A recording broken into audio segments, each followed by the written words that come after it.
So in the last episode, we kicked off our League 2 campaign, our first game in the proper football league with a victory over Sutton United. But today's episode is going to be a little bit different. So I said a few seasons back, once we finally make it into the Football League, we're going to take a little look around the footballing world, see if there's been any crazy surprises in any of the English leagues and some of the top major leagues across Europe. So today's episode is going to be split into two halves. First off, we're going to do a little recap of the previous 5 years. So this will either be a good jumping on point for those who haven't watched the series yet, as well as, I don't know, maybe a nostalgia trip for those of you who have. And then for the second half of the episode, we're going to take a look around each league, so who's won what, maybe any surprises, transfers, awards. A few years into a Football Manager save, you quite often get something like, I don't know, Everton are in League One or something. I don't think that's happened. I'm almost certain that hasn't happened. Just for the record, I don't want to get any hopes up. It has only been 5 years, so it probably shouldn't be too insane, but there might have been a couple of crazy transfers. You never know who's gone where. But yeah, this intro's already gone on way too long, so let's just get into it.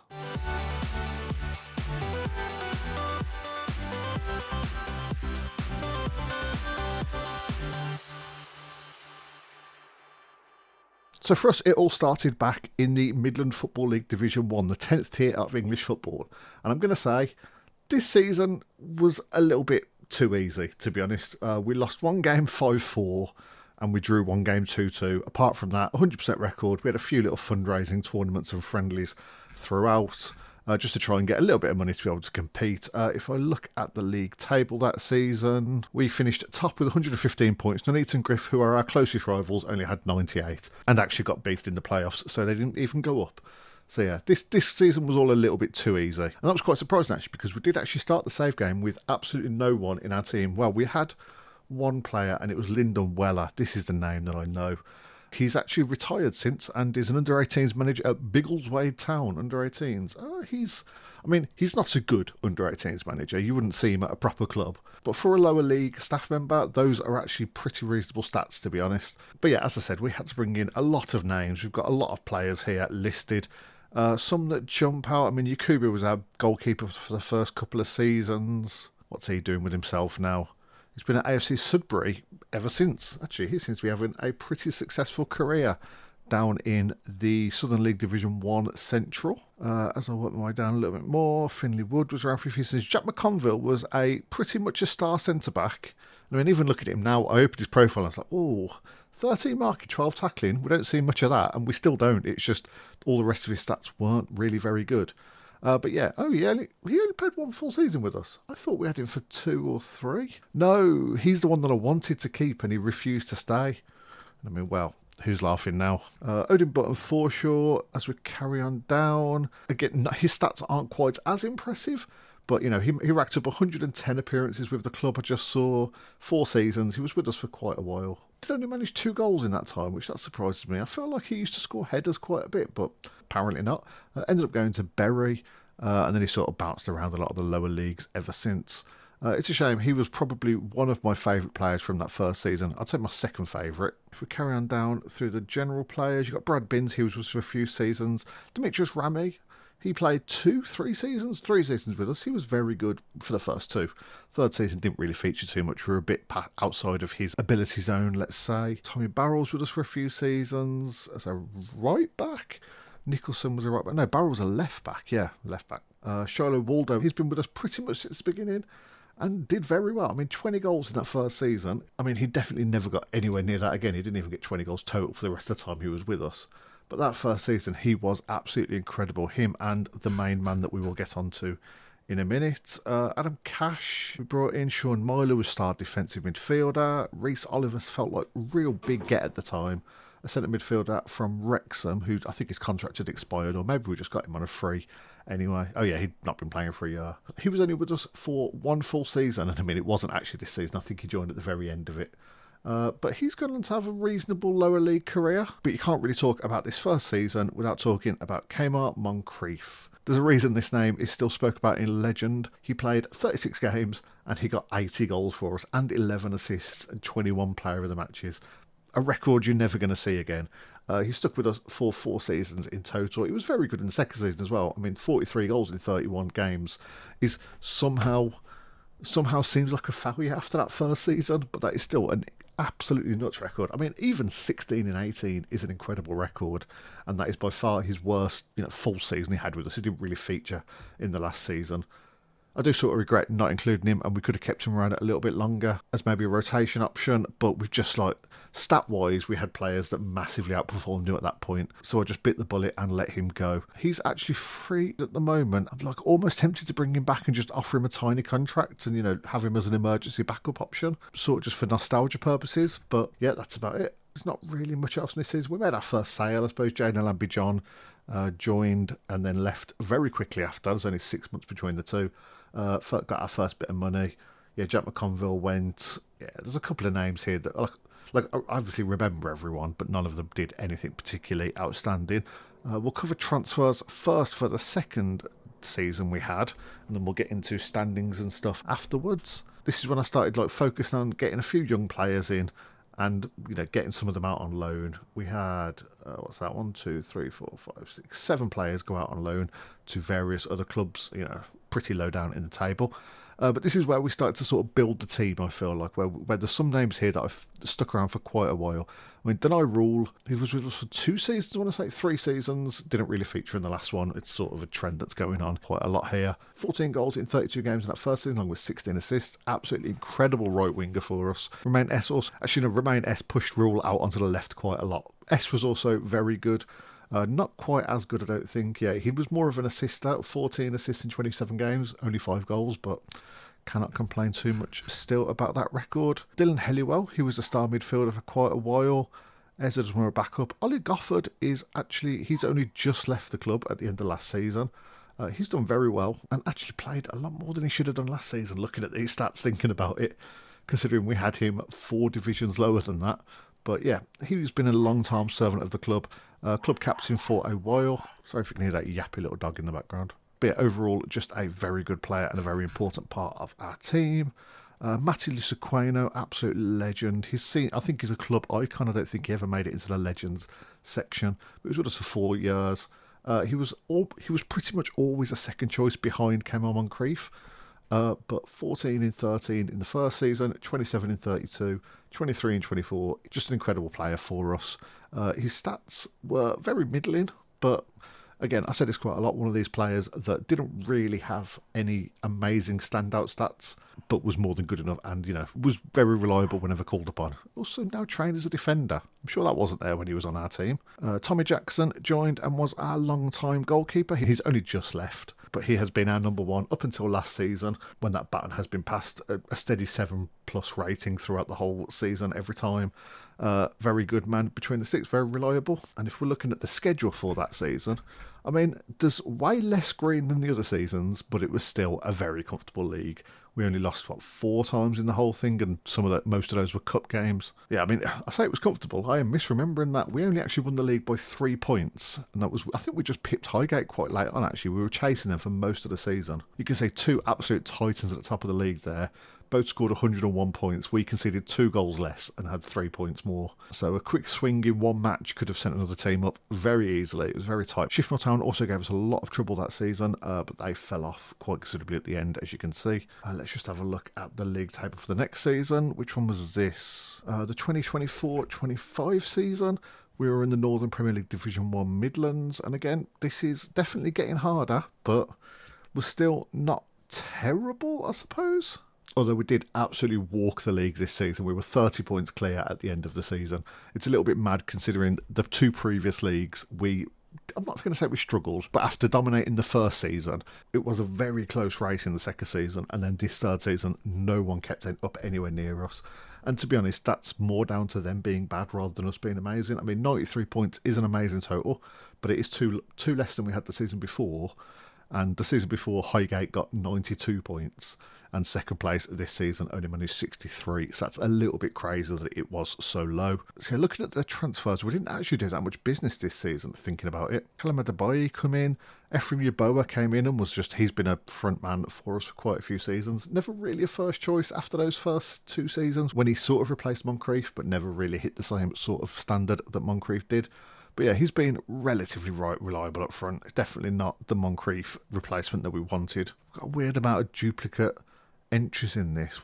Ollie Gofford here. We've already looked at Ollie Gofford once. And Dylan Helliwell, I feel like we've looked at already. This doesn't make sense. But either way, Jack Morehouse joined. He was basically our centre midfielder captain for most of the time. I don't think he was actually ever captain, but he has been a main man at the very least, let's say. He's still with the club, but he's probably going to be going, or is at least falling down the pecking order to enough that he'll be going soon. Never really been a huge goal scorer, but I mean, even 10 goals from midfield is an accomplishment, hitting double figures. And he's always been pretty reliable on the assists. I will say, out of those, 22 goals that he has scored, I don't think any of them have been less than 200 miles an hour. When the man hits it, he fucking hits it. Apart from that, not really any standout names from this game. Jack Lane was a good defender. Callum West was a youth player that I really wanted to keep up, but there's not really anyone insane from this season. And yeah, if we're going to give the schedule just a quick once over, it was just a very dominant season. We've been over this. We actually lost in the FA Trophy 4th round against Woking. It's weird just how, they were also a problem for us last season in the National League. We didn't do too well in the Integro Cup. There's not really much to point out in this season. We had respectable performances in all of them, but not particularly special. We ended up getting knocked out of the FA Cup at the 4th qualifying round by Blythe Spartans. So on to the Southern. We went from the Northern Premier League Division 1 Midlands to I think the Southern Premier Midlands. Let's have a quick look. Yes, from the Southern League Premier Central, we managed to walk this league. This one was actually very close up until quite late in the season, I feel like. We ended up winning by 22 points. We were pretty dominant though still. I mean, I'm saying it's close. You can't really win by 22 points and it be that close of a league. But we had a very good run overall. A couple of teams gave us a bit of trouble. But this season is most notable for our cup performances because we got into the FA Cup first round, was it? Yeah, FA Cup first round. We played against our biggest crowd ever, 10,000, well, nearly 11,000 people, of which we took 100. But we managed to play Sheffield Wednesday at Hillsborough. Massive occasion. And, I mean, the game didn't quite go as you'd like it to, obviously. No one really shown up. They were very dominant, as you'd expect. But overall, I remember being absolutely delighted with this, and there's probably a couple of names on that list that you don't recognise. So let's give a quick look over the transfers from that season. So this season actually was when one of my biggest mistakes joined the club. Peter Ladassi, it was very early on in the save. I was just signing anyone I could possibly sign that looked half decent. And Peter Ladassi was a very good-looking youth player, and I mean, he's developed a lot since leaving. But he joined us, and I completely forgot about the work permit requirement. I was just going down the list. In these early days, I was honestly looking at maybe 1,000 players for each transfer. No, that's exaggerating. Maybe like 200 to 300 players at least, trying to find someone that is worth joining the club and finding very few. But yeah, I managed to get this guy on a free. He actually selling him saved our club. We sold him for 80,000 after a loan period, when at the time I think we were like 110,000 in debt or something. I don't know. I spoke about it in length every single episode, it felt like, when I was editing. But yeah, apart from that, we actually had a couple of very interesting signings this season. Johan Tonadre went on to be our right back for the next few seasons. We have since sold him, but I didn't really want to sell him, but he didn't want to sign a new contract, and we didn't really have an option, to be honest. He's one player that I'd have loved to have kept around. He's gone back to play in Belgium. Zach Mitchell has been a relatively stable centre-back for us. He's probably not going to be featuring as much this season because we've just got a new centre-back pairing, but he has been a main man at the back ever since he joined in the Southern Premier League Central. Leon Burke and John Liddell were both on loan brought in. And Leon Burke, I mean, look at him. He is so much better than almost anything we've had at the club. I mean, even now, I'd love to have him on the team. Cambridge are... they're below us, but they're probably paying him. Yeah. Oh, actually, no, we could afford that. Might have a look at that after. But yeah, I mean, he was only with us for one season. 8 goals, 15 assists. He was incredible. And to be honest, I'm surprised those stats are so low because it felt like everything went through him. If they tracked second assists on here, as in you've passed it to the assister, he would probably have had 20 or 30 of those. It felt like he was key to every single play. John Liddell, not quite as good, but still very good. Leo Gaksha joined, had massive promise. I really thought he was going to be our new star man. And he ended up doing okay, 7 goals in 25 games. Didn't really feature the next season too much. Sold him off for 10,000. Little disappointed in him, but he was one of those players, when someone joins and it just seems like every other week you get, oh, Leo Gaksha's not showing up for training. Oh, Leo Gaksha's been seen out partying. Oh, Leo. And he's just like, I just want to find this player in real life and have a word with him. This was actually the season that came on Moncrief left. Oh, it still makes me sad, but I am going to look into bringing him back. But yeah, so after a very dominant Premier League Central, Southern Premier League Central, let's not make it sound any fancier than it actually is, we went up to the Vanarama National League North. And this actually was an insane season. I mean, we won the league by 6 points in the end. But I think South Shields, let's just have a quick look, 26, 27 season. If we look at their South Shields record, who were our main contenders for the title this season, they were top of the league for the entire season. And I mean, there's a few little hiccups, but they were comfortably top pretty much the entire season. And then they went through an entire 6-game month without winning a single game. Well, it was 7 games in a row without a win, 6 draws and a loss. And it was just as we were hitting our stride. In that same sort of time period, we drew 1 in 2 months and won every other game. And it's kind of ridiculous just how much we caught up on this.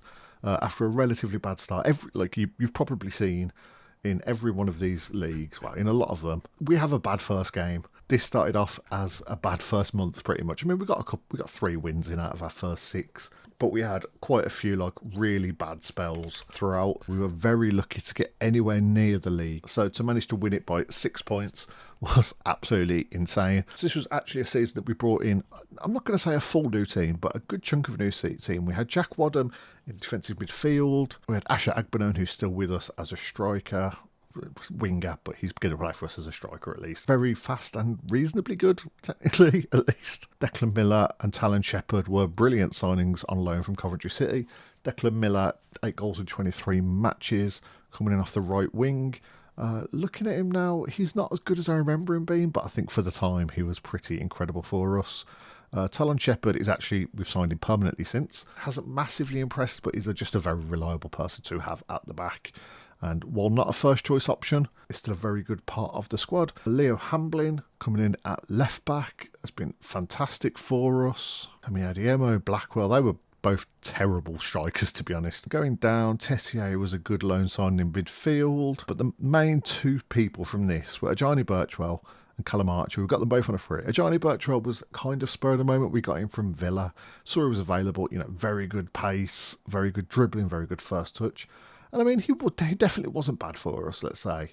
5 goals, 8 assists in 26 games, 7.03 rating. And I mean, looking at him, he's just a very good winger. But I think he had ambitions a little bit higher than we could offer him, let's say. I don't know, that doesn't really make sense, but you know what I mean. And he has just not been happy the whole time. He's now left on a free. Whereas Callum Archer has actually financially reinvigorated this club, let's say. We signed him after his Liverpool contract expired, in the National North. And he's just very good. I mean, his physicals leave a lot to be desired for, and his passing could be a little higher, but teamwork, I mean, just looking at his mentals, they're amazing. His technique is fantastic. First touch is brilliant. He was very good for us. And it surprises me that he only managed 8 assists and 6 goals over the 2 seasons, but he was our main playmaker in midfield, I will say. But yeah, obviously West Brom came in with a £475,000 offer for him.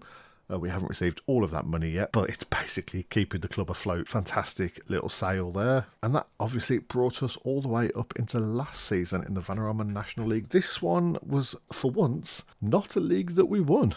We managed to go up through the playoffs. We finished 3rd. We were chasing down, actually for most of the season, we were chasing down Aldershot, who were top comfortably. And they had a terrible, last quarter of the season or so, and gave up top spot and ended up only just making it into the playoffs. But we managed to go into the semis from 3rd place. We beat Dorking in the semi-final and then beat Barnet in the final on penalties to gain promotion to League 2.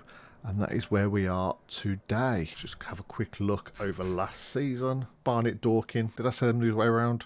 I don't know. Either way, we played Barnet and Dorking. It was a brilliant victory, and I cannot believe we went up. We also last season, notably, had a bit of an FA Cup run. After getting through against Hereford in the 4th qualifying round, beat Oldham in the first round, Bromley in the second round, which is a nice simple draw for us, before in the 3rd round getting put up against Manchester United, and it was a 2-0 loss. There was not really much we could do. We managed to save a penalty early on. That's probably going to go in James Wright's obituary. He managed to save a penalty for Bruno Fernandes. But yeah, it was all a little bit of a mismatch, and I would have loved for it to be an away game so we could have reaped the benefits of a full Old Trafford. Not that it would have sold out, but still. But yeah, last season's biggest heartbreak. I mean, we missed out on automatic promotion, which is obviously not great, but that was rectified by a playoff win. But being knocked out of the FA Cup by Man United and then a week later being knocked out of the FA Trophy by Rochdale, which hurts a lot more, I will say, is pretty much the worst thing that happened last season, other than a bit of a mass exodus at the end of the season as far as transfers go, as you can see. But yeah, we brought in a lot of players that are still with the club last season. Talon Shepherd we brought back after his successful loan spell. You know, Tonadre we brought back on loan after we've sold him to Pato Wisden, so he was with us last season, but he's gone now. Yaya Boyang has joined, who is a pretty much star man in midfield, or at least was last season. Ran the shop, scored some incredibly important goals from a Mazzala role. Only 3 goals and 5 assists. I feel like I might overstate how important some players are to us. But either way, he has been brilliant, and I've kept him on for another season. James Wright became our new goalkeeper. Wheeldon and Clark actually was the second top scorer in the league on loan from Bournemouth. We do get a lot of players on loan from Bournemouth, I will say. Might be dipping back into that well this season a bit. But yeah, he's not the fastest, not the strongest, but 16 finishing. And just reasonably good stats in pretty much every other department. He managed to nail 24 league goals last season. Yep. We've also had Marley Turnbull's a defensive mid backup. Gareth Williams was an amazing winger/striker who has since been nicked by Birmingham City once his contract ran out. A little bit heartbreaking, but I might even put in a loan offer for him and see if I can have him back on a free for a season. Who knows? Steve Lawton was a disappointing right winger on loan. Bobby Dunn has been a great midfielder. He is still with the club and he's going to be playing quite a lot this season. And then Bailey Clements as a left back, Aaron Lewis as a left or right back, and little Osmond Foyer, who's very much our version of Kante. Why is he getting so much worse suddenly? I am concerned about that. That is the first time I'm actually seeing this. But yeah, he joined last season and he's just been bossing our defensive midfield. You know, good passing, good tackling, good marking. He's one of those players that as I said before, don't have many blue abilities, as in, 12 or above, but they've got a lot of 10s and 11s in all the right places. So, I mean, looks reasonably good to start off with, but is actually better than you're probably thinking. But yeah, as a ball-winning midfielder or defensive midfielder, he has been very good for us. And yeah, that pretty much brings us to the end of the recap section. We've obviously got a decent amount of money in the bank, 360,000. We've got a little bit extra coming in from that Callum Archer sale because it hasn't all hit yet. And we've started the season off this season with a victory. I mean, we've still got a lot to go. We're obviously in the League Cup for the first time. We're in the Papa John's Trophy for the first time. Plenty to go through this season. Yeah, as I said, now that we've recapped what's been going on, let's take a look over some of the Football League and probably some of the top European leagues and just see what's been going on. So obviously, we'll just have a quick look at League 2 first. There's not any teams here that I'm like, oh my God, I can't believe they're in League 2. But I will admit, real life knowledge, I support Birmingham City and I couldn't even name every team that's in the Championship, to be honest. I could name at least half to 2/3 of them, but there's some here that might be that high. I genuinely don't know. Sheffield Wednesday shouldn't be this low, I feel like. Maybe that's just because, historically they're such a big team. League 1, who have we got? Birmingham City being down in League 1 is notable. Salford being up in League 1, or are they in League 1? I don't know. Coventry also being in League 1 alongside Wrexham. They've obviously had a couple of promotions since this game started. Have a quick look at the titles for the two leagues actually. League 2 has been won by, to start the game, Crawley, Stockport, Wrexham, Leyton Orient, Bradford and Burton. League 1 has been won by Sheffield United. Won League 1 and now they've managed to go up to the Championship and down to League 2. That's an impressive little rollercoaster. Blackpool, Charlton, Bristol, Oxford and Bolton. And then if we're just going to have a quick look into the Championship from this screen, is there anyone here that surprises me? I was going to say, oh my God, Burnley are bottom. There's been one game played. It's nothing to stress about. Looking up Oxford, Fulham, Oxford and Leeds and Bournemouth all being in the same division feels weird. Fleetwood Town are having quite a nice time. But yeah, there's not really been many surprises. Championship winners, Watford, Southampton, Watford, Middlesbrough, Leicester, Crystal Palace. I mean, yes, there's a couple of teams that you're like, oh, Leicester got relegated. Oh, Crystal Palace got relegated. But it's not exactly the wildest of results. And yeah, if we're going to have a look at the Premiership, it's not exactly been wild for the history. Man City, Liverpool, Arsenal. So Man City's dominance has come to an end a little bit. And there's not really, I mean, Millwall, have they just been promoted? Or are they an established team? They actually got promoted last season, but they have been in the Premier League already recently. 25-26 season, they finished bottom. Let's have a quick look back over that. If we're going back to, well, we'll go back to the start of the Premier League, because this is obviously a league that a lot of people know about. First season, Southampton, Bournemouth and Brentford went down. Man City won the league comfortably. Not really any big surprises here. So we managed to get 9 teams into Europe in the second season, which is a lot. I'm not actually... Is that possible? Let's get 6 teams into the Champions League? That seems wrong to me. Fulham, Burnley and Watford went down the following season. Middlesbrough just about managed to stay up by 1 point. The Premier Division in 24-25 season, Norwich, Leeds and Middlesbrough went down. Managed to get another 9 teams into Europe. So very good performance there. I mean, Crystal Palace coming 7th. That's pretty notable. And Newcastle, with all their money, coming 9th. And they came 9th the season before. After a 7th. They always just snipe that Conference League spot. They just want those easy games, don't they? And then the next season, 2026, they get the Conference League spot again. That's absolutely nuts. But yeah, Millwall came bottom with 23 points, only 5 wins all season. Slightly surpassed by Brentford and their 7 wins all season. And then obviously Leicester went down with them. Is there any surprises here? Not really. Wolves had a good season. West Ham managed to win the Conference League, I assume, and come 11th, which is kind of notable. In the 26-27 season, Sunderland, Palace and Leeds went down. Working our way up, Brighton are definitely not doing as well as they do in real life. Newcastle finished 9th yet again, but this time miss out on a Conference League spot after Southampton managed to beat them to it. That's a very strange position for them. Villa all the way up in 5th. How have Villa actually been doing here? Because Villa are 6th the season before. Second. How did I miss that? 24-25 season, Villa came 2nd. Oh, this game's just not realistic at all, is it? So they've had a fantastic time. I didn't even spot that. That's crazy. And then last season in game, Middlesbrough, Blackburn and Fulham went down. Brighton just about survived. Wolves got the Champions League. Leicester weren't in the league this season before. They won the Championship, then came straight up and got 7th place Europa League qualification alongside Villa, who... It's mad to think Villa in the Europa League. That's actually quite a disappointing season for them after the few seasons before that. But yeah, you got Spurs, Newcastle, Arsenal managed to win it. It's unrealistic. Man City definitely would have chased them down. And then this season is, we can't really read too much into this. What about award winners? If we're going to go for Footballer of the Year, Phil Foden's got the last 3 seasons and actually 4 of the last 5 seasons. That is nuts. Salah and Silva grabbing the only other 2 awards there. Player of the Year, Phil Foden. Young Player of the Year, lots of players I'm not sure about. Giovanni Reina is at Liverpool. That is, how much are they getting for? 68 million. Whew. Bukayo Saka, Haaland, there's just your standard winners here. Relatively low goal scorers for the Golden Shoe, actually. 22, 18, 23, 18, 20, 20. You'd expect someone to get at least close to 30, especially with Haaland and Salah in the division. Manager of the Year, Patrick Vieira's managing Arsenal. Oh, that's beautiful.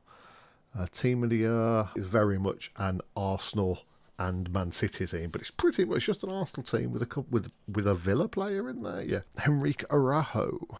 Oh, he's actually with Benfica at the start of the game. That makes sense.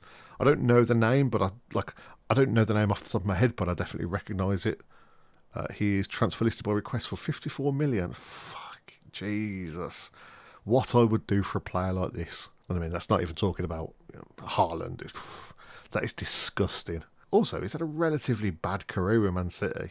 Let's be honest. He's averaging about 20 goals a season. He's got that by the end of October or so, real life. Golden Glove, who's the best goalkeeper? Yeah, it's nothing too crazy there, realistically. And if we're going to take a brief look around Europe, I mean, there's not a whole lot of information here just because I don't have these leagues loaded. PSG have just dominated League One. What a surprise. Let's have a look at Bundesliga. What a surprise. Bayern Munich have won every single time. How about Serie A? Well, it's been a bit more competition here at least. We had Juventus, AC Milan, Juventus, Napoli, AC Inter. So a very nice mix. I mean, the top 3 is pretty much made up of the same 4 teams or so, but at least there is a bit of competition there. And then probably the one that you want the most is La Liga, out of the European leagues, which has been dominated by Real Madrid. Let's say Barcelona have come second pretty much every season after winning it in the first season. But yeah, I mean, that is pretty much all we need to look at, apart from the international stuff and awards, I suppose. Let's go player awards first. For Ballon d'Or winners, from the start of the season you had Lewandowski, then Haaland, Salah, Mbappe. Reina actually got third best player in the world last season. That is crazy. Harry Kane got a third place spot. Yeah. The best goalkeeper was basically Edison, Courtois, Alisson, Donnarumma following things up. Golden Glove, it's going to be the same sort of names at the very least. FIFA Under 21 men's best player, Pedri, Silva, Garnacho, and Udraogo. He is actually a real player. I have not heard of this guy, but I mean, he is quite a nice player. Not quite the standard I'd expect someone who is, given the best Under 21s player in the world.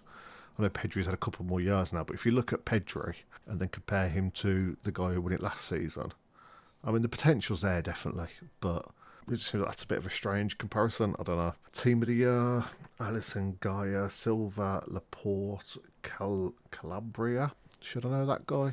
Yes, I should. He's been at AC Milan for a long time. Then obviously Kimmich, Rice in midfield, Foden, Musiala and Salah, and then Haaland up front.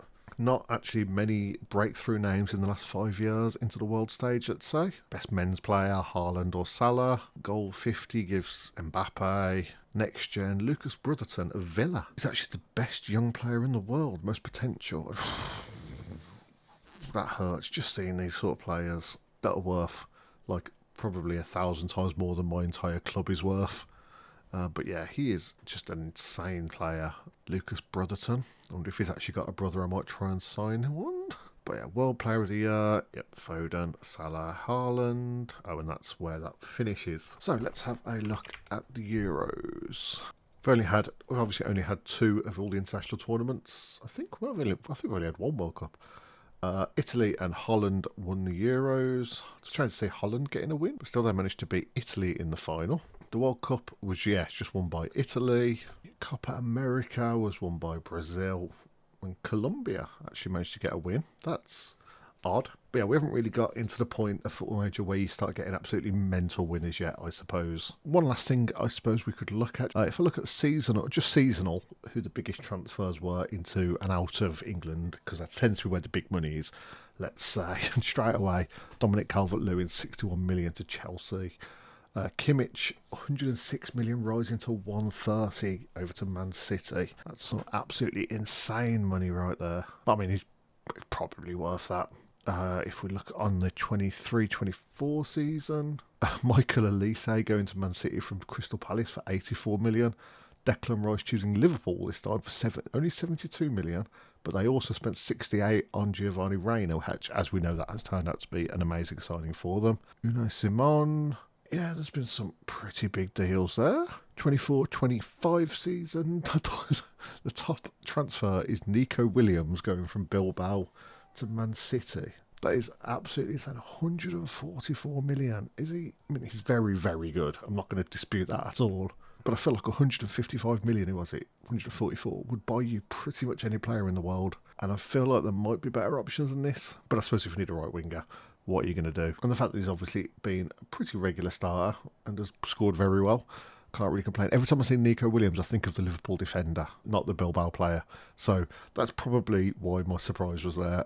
Tammy Abraham going for 77, Gvardiol going for 52.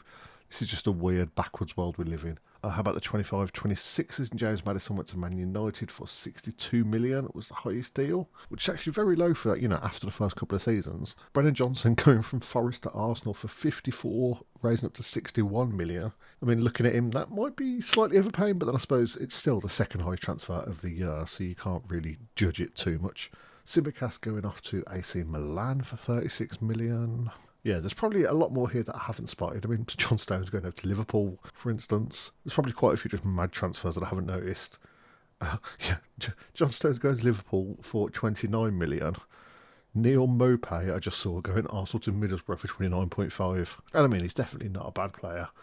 But I'd definitely choose John Stones in defence over Neil Maupay in attack. How about the 26-27 season? Alexis McAllister going to Man City, along with Lukonga. I don't know that name. but he does look pretty interesting as a player. 66 and 44 for those. Wilfred and Didi. You got Fafana and Anel Amadozic, who for years and years and years was always my main man at centre-back on every football manager save I did. I know it actually hurts that, he's a Premier League player, so I can't buy him anymore on the cheap. But yeah, 38 million for him. How about the next season? Mohamed Ali Cho. Who is this? Real Sociedad player? Or is he? Yeah, in real life. It's weird, it didn't really show. It showed they were joined in 2024. Oh, because he switched between the two. Never mind. But yeah, 80 million to pay for him. I mean, with that pace, that holy trinity of dribbling, finishing and first touch, he is a fantastic player. Thuram, Pedro. Yeah, there's Diogo Jota going off to Inter after his loan spell at Barcelona, it was, wasn't it? Angelino, and then in the most recent transfer window, Adeyemi has joined Arsenal for 87 million. Quintin Timber, it's a different Timber, has joined Man United for 71 million. Do I know him? I do not, but he looks very good. He looks, pretty good. I'm always talking shit about these players when I would absolutely kill for any of them in my team. Trevor Chalobah's gone to Man City. Mikkel Damsgaard's gone off to Porto for 30 million from Spurs. I didn't spot him going to Spurs. But yeah, there's been a lot of transfers. There's far less massive deals here. I thought we'd definitely see a lot more on the Nico Williams, Joshua Kimmich sort of level, let's say. But yeah, either way, I hope you've enjoyed having a quick look around the world and getting caught up on the save. I just sort of wanted to commemorate our 50th episode with, just a bit of a change, let's say, before we have to delve into, really just desperately trying to stay in the Football League. I apologise if I didn't cover something that you wanted me to cover. Maybe if you didn't see something you wanted to know about, let me know and I might try and quickly show it in an episode or something. Or you might have seen things on the screen that I didn't. If you did, if you saw something absolutely nutty, point it out and let me know, because I was so laser focused that I probably missed all sorts of things. But yeah, thank you very much for watching. If you enjoyed, maybe leave a like or a comment down below. It really does help out a great deal, and it means a hell of a lot to me as well. We'll be back next time with the actual next game of our season. We're probably going to do Forest Green Rovers and then a chunk of the season, but we might do it in reverse. I don't know. I'll figure something out. But yeah, subscribe to make sure you don't miss it, and I'll see you next time.